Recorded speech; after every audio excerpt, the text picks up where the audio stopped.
നിങ്ങളെ ഇത് കണ്ടോ, ഒരു പ്രത്യേക സൗണ്ട് നിങ്ങൾ കേട്ടല്ലോ. ഇത് കണ്ടോ, ഇതെന്താണെന്ന് മനസ്സിലായോ? ഇത് കണ്ടോ,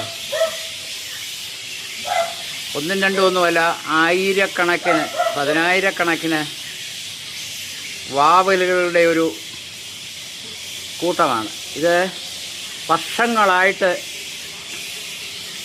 ഇവിടെ ക്യാമ്പ് ചെയ്യുന്നു. ഇത് വനത്തിൻ്റെ ഉള്ളിലോ ഒന്നുമല്ല, വടശ്ശേരിക്കരയുടെ ഹൃദയഭാഗത്ത് 100 മീറ്റർ അടുത്താണ്.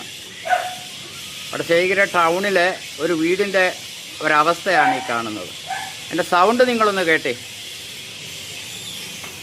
കൊച്ചു കുഞ്ഞുങ്ങളുമൊക്കെ പഠിക്കാനുള്ള ഒരു വീടാണ്.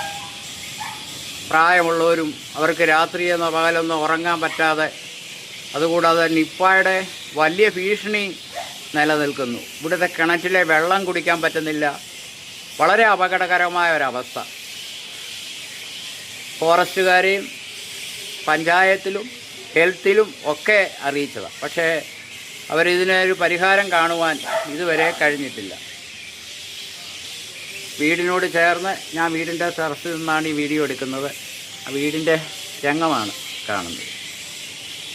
ഇത് കണ്ടല്ലോ, പാവൽ തൂങ്ങിക്കിടക്കുന്ന രംഗം. എന്താ നോക്കിക്കോ.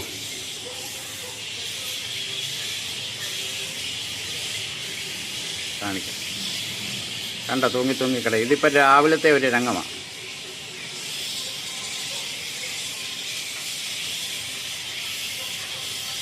കണ്ടോ, അങ്ങനെ ഇവിടെ എല്ലാം ഭയങ്കര ശല്യം ജീവിക്കാൻ. അധികാരികൾ ഒരു ഓന്തിനെ തല്ലിക്കൊന്നാൽ കേസെടുക്കുന്ന ഈ നാട്ടിൽ ഇതിനൊരു പരിഹാരം കാണാൻ പറ്റുന്നില്ല. അധികാരികൾക്ക് അവർക്ക് കിട്ടാനുള്ളത് അങ്ങോട്ട് മതി. ടാക്സ് ആയിട്ടായാലും എല്ലാം ഈ വസ്തുവിൻ്റെയും കരം അവർ വാങ്ങിക്കുന്നതാണ്, വീടിൻ്റെയും കരം വാങ്ങിക്കുന്നത്. ഈ രോഗം കൊടുമ്പിരിക്കൊള്ളുമ്പോൾ ഇതിനൊരു പരിഹാരം കാണുവാൻ അവർക്ക് ഇതുവരെ കഴിഞ്ഞിട്ടില്ല. ഇത് അധികാരികൾ അടിയന്തരമായിട്ട് ഇത് ഉണർന്ന് പ്രവർത്തിക്കേണ്ടിയിരിക്കുന്നു. ഇത് കണ്ടില്ലേ,